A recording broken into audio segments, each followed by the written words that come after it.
Next question.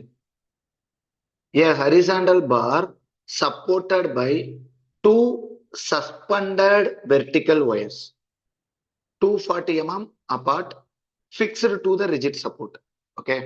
இந்த ஸ்டேட்மெண்ட்ல என்ன கொடுத்துருக்காங்கன்னா the horizontal bar. It is the ABங்கிறதா நம்மளுக்கு இந்த இடத்துல ஒரு horizontal bar. இதை வந்து ரெண்டு ஒயரை வச்சு கனெக்ட் பண்ணியிருப்பாங்க. ஒரு ஒயர் வந்து காப்பர் ஒயர், நெக்ஸ்ட் ஒயர் வந்து ஸ்டீல் ஒயர். இந்த மாதிரி ரெண்டு ஒயரை வச்சு கனெக்ட் பண்ணியிருக்காங்க. இந்த ரெண்டுக்கும் இடையில உள்ள கேப் வந்து 240 mm. இதை இந்த இடத்துல வந்து ஃபிக்ஸ் பண்ணியிருக்காங்க. இந்த மாதிரி உங்களுக்கு இந்த பாரை வந்து சஸ்பெண்ட் பண்ணியிருக்காங்க.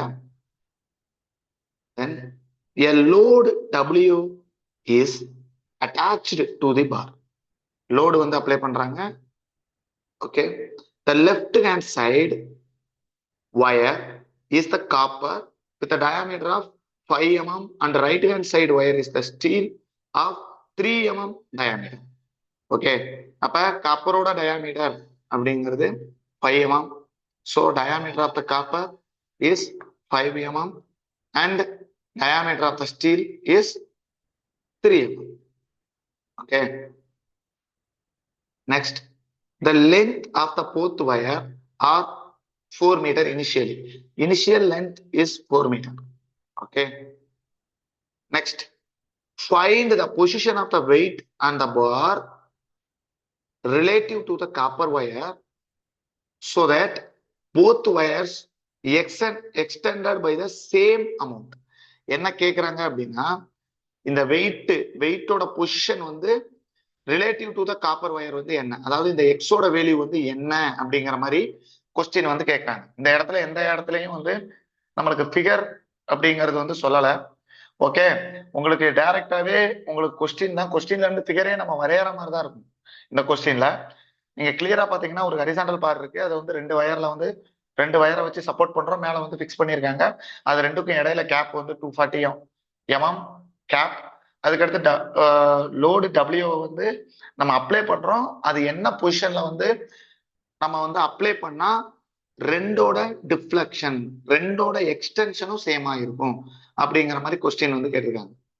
ஓகே. ஸ்டீல் ஒயரும் காப்பர் ஒயரோட எக்ஸ்டென்ஷன் வந்து சேமா இருக்கணும் அப்படின்னா அந்த W எந்த பொசிஷன்ல அப்ளை பண்ணணும் அப்படிங்கறத வந்து கொஸ்டின்ல கேக்குறாங்க. ஓகே. இப்ப நம்மளுக்கு கிளியரா பாத்தீங்கன்னா இதுதான் நம்மளுக்கு condition. So del C is equal to del S, அவங்களே கொடுத்த condition.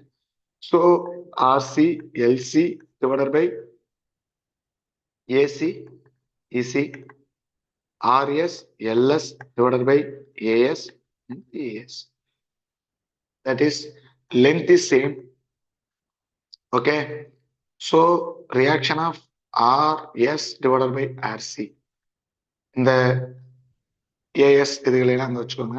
So AS by AC and ES by AC. Okay. So RS by RC is equal to AS. Steel oda diameter is 3 mm. Okay, pi by 4 d square, pi by 4 d square. So 3 by 5 the whole square. ES 205. This is 105 copper. Okay, but 3 by 4, 3 by 5 the whole square, 0.36 into 205 divided by 105. That is 1.952. Okay, so RS is equal to 1.952 into 0.36. That is 0.70 RC. This is the first relation. Okay, அவங்க கொடுத்த ரிலேஷனே நம்மளுக்கு வந்து இருக்கு.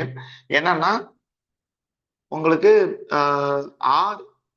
அதாவது ரெண்டுமே same டிஃப்ளெக்ஷனா இருக்கையில லோடோட position என்ன, load என்ன இல்ல, லோடோட பொசிஷன்.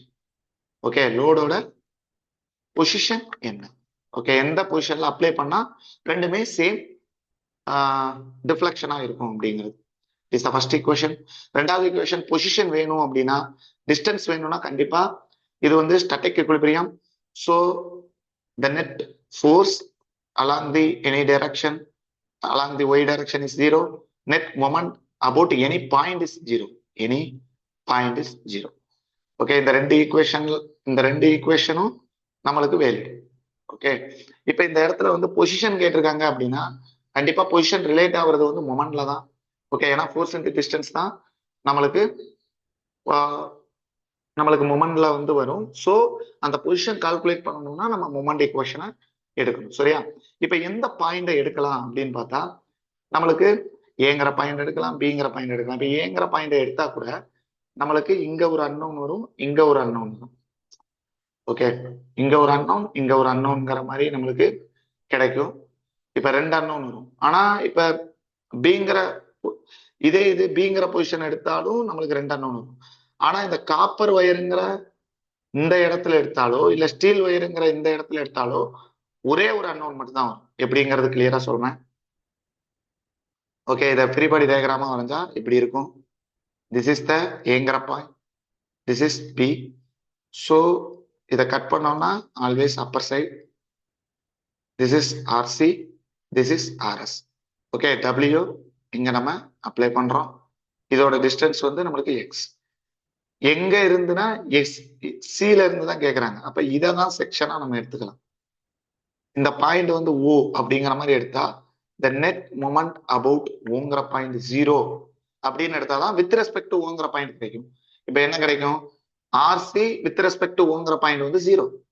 ஓகே, அப்ப ஆர்சியால எந்த ஒரு மொமெண்டும் ஓங்கிற பாயிண்ட பொறுத்து கிரியேட் ஆகும். Okay, next W into with what is the distance from the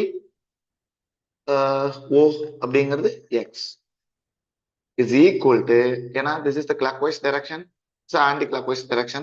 Next RS into RC ல இருந்து RS எவ்வளவு தூரம் இருக்கு அப்படின்னா வந்து 240 mm. Okay, 240 mm. அப்ப இது 1 கிலோநியூட்டன். இது நம்மளுக்கு என்னன்னு தெரியாது. ஓகே, இது 1 கிலோநியூட்டன். ஸோ எக்ஸ் அப்படிங்கிறது RS into 240 divided by W. Okay, இந்த இடத்துல டபிள்யூங்கிறது 1 கிலோநியூட்டன் கிளியரா தெரியுது. பட் ஆர்எஸ் என்ன அப்படிங்கறது தெரிஞ்சாதான் நம்ம வந்து கண்டுபிடிக்க முடியும். ஓகே, ஆர்எஸ் வேணும் அப்படின்னா கண்டிப்பா இதுல பாத்தீங்கன்னா X unknown, RS unknown, RC unknown, 3 unknown. So நம்மள்ட்ட 3 ஈக்குவேஷன். இது ஃபர்ஸ்ட் ரிலேஷன்ல உள்ள ஈக்குவேஷன், அதுக்கடுத்து இது ஒரு ஈக்குவேஷன், இது ஒரு ஈக்குவேஷன். ஸோ 3 ஈக்குவேஷன் இருக்கு, ஈஸியா சால்வ் பண்ணலாம். அப்ப இன்னொரு equation summation of F Y is equal to 0. That is இது ரெண்டுமே upward direction. So RC plus RS is equal to W. Okay, நம்மளுக்கு தெரியும் RSங்கிறது 0.7 RC. So RC plus 0.7 RC is equal to W. Okay, அப்போ 1.7 RC is equal to W. So RC is equal to W divided by 1.7. That is kilonewton. Okay, இதே மாதிரி RS அப்படின்னு எடுத்தோம் அப்படின்னா RSங்கிறது 0.7 into RC. So 0.7 into W divided by 1.7. So 0.7 divided by 1.7, that is 0.413. 0.413 W. RS is 0.413 W. Okay, substitute RS value in X equation. Okay, X is RS into 240, RS into 240 divided by W. 0.413 W into 240 divided by W. So ரெண்டுமே நம்மளுக்கு cancel ஆயிடும். So X is equal to 0.413 into 240. Okay, 0.413 into 240. That is 99.12 mm. This is the distance. இதான் position. Okay, இதான் வந்து 99.12 mm. This is the answer. இதான் வந்து நம்மளுக்கு first கொஸ்டினுக்கான answer, என்ன பொசிஷன் அப்படிங்கிறது. ஓகே, நம்மளுக்கு கிளியரா ஃபர்ஸ்ட் ரிலேஷன் அவங்களே கொடுத்துருக்காங்க, சேம் டிஃப்ளெக்ஷன் அப்படிங்கிறது. மிச்ச ரெண்டு ஈக்குவேஷன் நம்மளுக்கு கிளியரா தெரியும். Summation of FO equal to 0, summation of moment is equal to 0. Next என்ன அப்படின்னா, also calculate the load, also calculate the load, stresses and elongation of each wire. Okay, லோடுனா இங்க ரியாக்ஷன். ஓகேவா, if W equal to 1 kilonewton அப்படிங்கிற மாதிரி சொல்லியிருக்காங்க, neglecting the weight of the bar. இப்ப W 1 கிலோநியூட்டனா இருந்துச்சு அப்படின்னா லோடு என்ன, ஸ்ட்ரெஸ் என்ன, elongation. if W equal to 1 kilonewton அப்படின்னா what is the RS? RS is 0.413 W, 0.413 1 kilonewton. So 0.413 kilonewton. Okay, இதான் வந்து RS. RCங்கிறது 1 W divided by 1 point something, 1.7.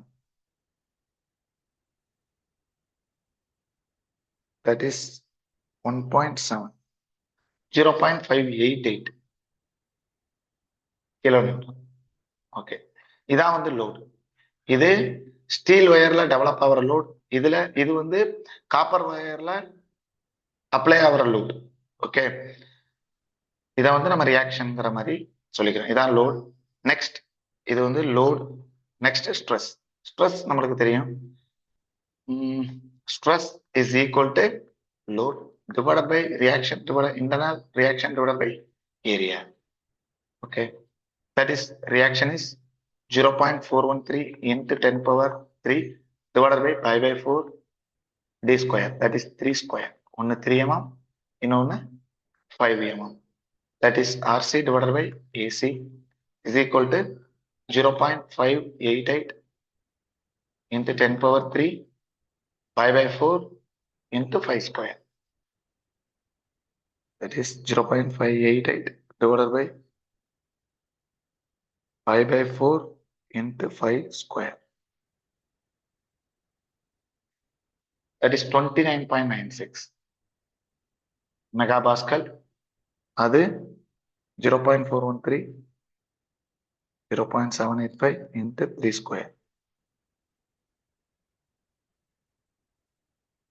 58.457 megapascal. Okay, இதான் வந்து செகண்ட் ஆன்சர். அதுக்கடுத்து elongation, load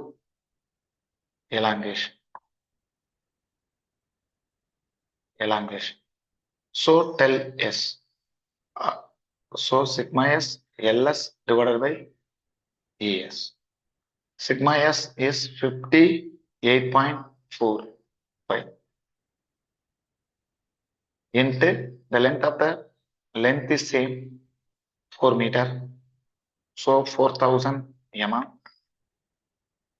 ES is 205 gigapascal, 10 power 3. So 58 into 4000 divided by 205,000. That is 1.14 mm. Okay, this is copper rod, sigma C LC divided by EC. Okay, இது நீங்க apply பண்ணி பாருங்க, உங்களுக்கு வந்து 29. சரி, அப்ளை பண்ணுவோம். 29.96, it is 4000, 105,000. 29.96 into 4000 divided by 105,000. That is 1.14. இது நம்மளுக்கு கிளியரா தெரியும். ஏன் அப்படின்னா ஃபர்ஸ்ட் கண்டிஷனே சேம் டிஃப்ளெக்ஷனா இருக்கையில தான் ஒவ்வொரு எலமெண்ட்லையும் எவ்வளவு லோடு, அதுதான் ஃபர்ஸ்ட் கண்டிஷனே.